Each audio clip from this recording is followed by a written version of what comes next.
Una altra cosa que pot ser que et ressoni quan parlem de neurociència és aquesta màquina, l'escàner de ressonància magnètica. Si quan parlàvem d'electroencefalogrames parlàvem de captar els senyals elèctrics de les neurones, amb la ressonància magnètica parlem de circulació de sang.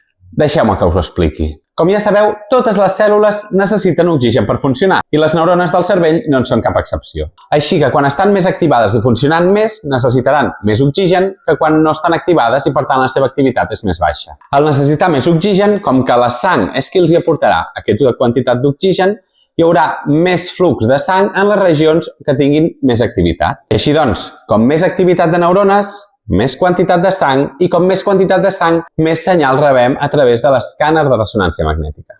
El tret distintiu de la ressonància magnètica és que podem obtenir informació de tot el cervell en les seves 3 dimensions.